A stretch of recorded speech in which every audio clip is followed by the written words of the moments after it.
लोगोफोर नेचार पाब्लिकेशनाव नोंथांखौ बरायबाय। लोगोफोर दिनै 5 जुन वर्ल्ड इनभाइरनमेन्ट डे बेनि सोमोन्दै नोंथांमोननो फोरमायनो आखायाव लादों। बेजों लोगोसे बोसोराव इयारलि माने 12 मास 12 दानाव गासै 5 अक्ट' एबा 5 अक्ट' खालि मा सान फालिनाय जायो बेखौबो नोंथांमोनहा बाहाय नुनो मोनगोन। गिबियावनो नोंथांमोनहा नायना लाग्रो 5 जुनखौ वर्ल्ड इनभाइरनमेन्ट डे हिसाबै फालिनाय जायो। बेखौ जों बयबो मिथिगौ, जों बयबो दिनै बयबो फालिदों बेखौ आं आसा खालामो। बे जाहैबाय फरमेसन एबा बाहायजेननाया जाहैबाय 1972 आव जादों।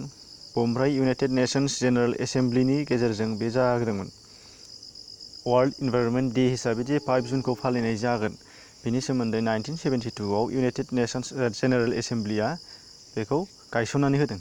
बेनिफ्राय फालिबोयै दिनैसिम 2019 नि 5 जुन बेखौ जों दिनै फालिनो मोनबाय। बेनिफ्राय मिथिनांगौआ जाहैबावबायमोन इउनाइटेड नेशन्स जेनेरेल एसेम्ब्लिया मा? इउनाइटेड नेशन्स जेनेरेल एसेम्ब्लिया जाहैबाय UNOनि मोनसे मेन बडि। UNOआ जाहैबाय मा जाखो? United Nations Organisation. United Nations अर्गेनाइजेसननि सोमोन्दै आं सिगाङाव नोंथांमोननो भिडिअ खालामखांबाय। नोंथांमोना बेखौ इन स्क्रिनाव लास्टाव नायबानो नुगोन आरो नङाबा आइ बटनाव नायबाबो नुगोन गोजौआव। इउनाइटेड नेशन्स अर्गेनाइजेसनआ 1945 आव दाजादोंमोन। बेखौ जों गोसोआव लानांगोन। बेनिफ्राय दानिया मिथिनो मोनबाय अब्ला 5 जुनआ मा आरो मानि थाखाय फालिनाय जादोंमोन। बे जाहैबाय मुलुगनि आबहावाखौ गोग्गो हिसाबै लाखिनांगौनि थाखायनो बेखौ इउनाइटेड नेशन्सआ जेनेरेल एसेम्ब्लिनो दायथ' होदों। दायथ' होखांनायनि उनाव बेखौ सावरायलायनायनि गेजेरजों 1972 आव गनायनानै लानाय जादों आरो बेखौनो इनभाइरनमेन्ट डे हिसाबै बाहायनाय जादों आरो। बेनिफ्राय 5 जुन दिनैनि वर्ल्ड इनभाइरनमेन्ट डेनि सोमोन्दै जा बुंनांगौ थांबाय। नेक्स्टआव फैदो दानिया जुननि उनाव जुलाइआव फैगोन। जुलाइआव जाहैबाय 5 जुलाइआ जागोन बिकिनि डे होननाय दङ मोनसे फालिगोन। बेनिफ्राय दङ टेस्ट अफ शिकाग' बे जागोन। टेस्ट अफ शिकाग'नि डे फालिनाय जायो। बेनिफ्राय ड्री फेस्टिभेलबो फालिनाय जायो होनदों 5 जुलाइखौ। World dry festival, test of Chicago' day, bikini day बे हिसाबै मोनथामबो फालिनाय जायो होनदों। बेनिफ्राय नुनो मोनगोन आगस्टआव नोंथांमोना नुनो मोनगोन। आगस्टआव बे जाहैबाय national underwear day, national work like a dog day, national वेस्टार डे। बे मोनथामखौ 5 आगस्टआव फालिनाय जायो। नेशनेलनि मोनसेया जाहैबाय जोंनि इण्डिया भारतआवल' फालिनाय। नेशनेला इन्टारनेशनेल एबा वर्ल्डआ जाहैबाय अल वर्ल्ड फालिनाय जायो। दाना नेशनेलनि होननाय जादों बाहाय नोंथांमोना नेशनेलनि बाव मा नुगोन जोंनि इण्डियायाव फालिनाय।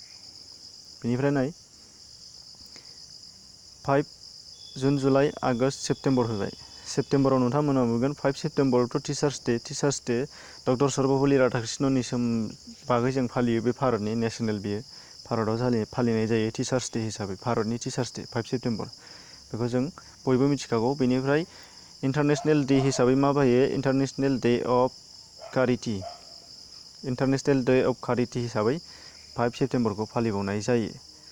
बेनिफ्राय नेक्स्टआव दङ नोंथांमोना नुनो मोनगोन अक्ट'बर। बे जाहैबाय अक्ट'बर 5 आव फालियो वर्ल्ड टिचार्स डे हिसाबै फालिनाय जायो। वर्ल्ड टिचार्स डे बेखौ 5 अक्ट'बराव फालियो। इस्टाब्लिस जादोंमोन 1994। सोरजों बाहायजादों? इउनेस्क'जों बेयो गायसनजादों। नाथाय इउनेस्क'आ माबे? इउनेस्क'नि फुल फर्मआ मा? इउनेस्क'नि फुल फर्मआ जाबाय United Nations Educational Scientific and Cultural Organisation. बे जाहैबाय इउनाइटेड नेशन्सनि फुल फर्म। बेबो मालाबा नोंथांनि थाखाय गोनां जानो हागौ। बुंबावदों United Nations Educational Scientific and Cultural Organisation. बे इउनेस्क'नि फुल फर्म। अब्ला 5 अक्ट'बरखौ वर्ल्ड टिचार्स डे हिसाबै फालिनाय जायो बेखौ जों मिथिबाय।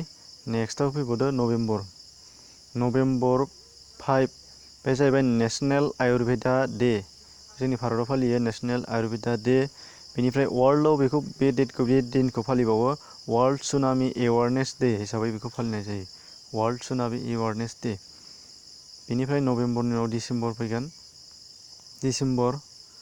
डिसेम्बराव नुनो मोनगोन वर्ल्ड सयल डे, मुलुगनां हा सान वर्ल्ड सयल डे। मोनसेयाव दङ international volunteer day for economic and social development.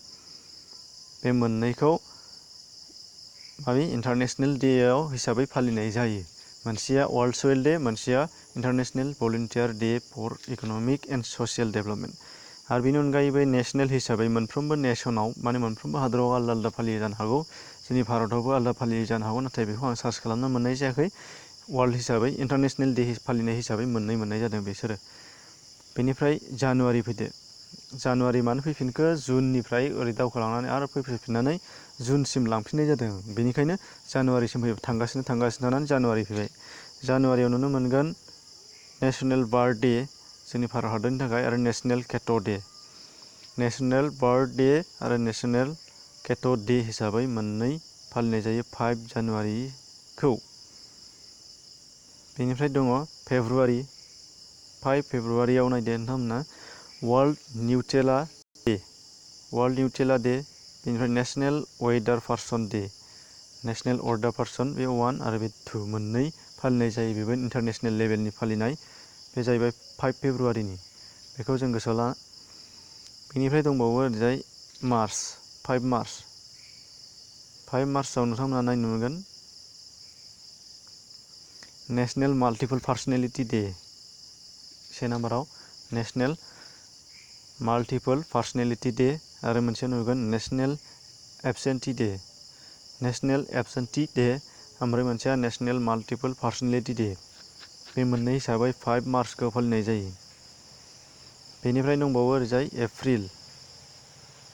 एप्रिलाव जाहैबाय जोंना मोनसे नेसनेल मेरिटाइम डे। भारत हादराव फालियो बेखौ नेसनेल मेरिटाइम डे हिसाबै 5 एप्रिलाव फालिनाय जायो। बेखौ जों मिथिनांगोन। बेनिफ्राय मोनसे दंबावो जोंनिया लास्ट मान्थ हिसाबै मेनि उनाव फिन जुन फैफिनसिगोन 5 जुन। दानिया 5 मेआव मा फालिनाय जायो?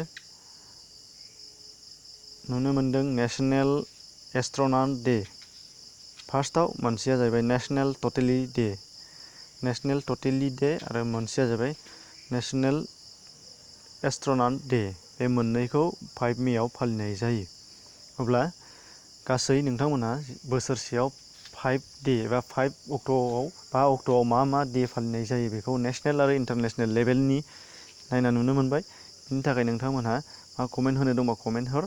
आरो भिडिअनि सायाव मोजां मोननायबा लाइक खालामदो, शेयार खालामनानै होदो। लोगोसे नोंथाङा भिडिअ नायनायाव एबा आंनि चेनेलाव गोदानबा साबस्क्राइब खालामनानै लादो, नटिफिकेसन बेलखौ थु। आरो नोंथांमोना गुबुन गुबुन भिडिअ नायनो थाखाय इन स्क्रिनाव जाखांफैगोन। बेवहाय माखासे भिडिअ आइ बटन जाखांगोन गोजौआव। बेखौबो नोंथांमोना नायनो हागोन आरो नोंथांमोना साबस्क्राइब खालामनानै चेनेलाव हाबबा सिङाव गुबुन गुबुन भिडिअफोर नोंथांमोनहा नुनो मोनगोन, जाय नोंथांनि थाखाय माबा मोनसे गोनांथार जानो हागौ। अब्ला लोगोफोर गोजोन्थों, एसेनोसै बाय।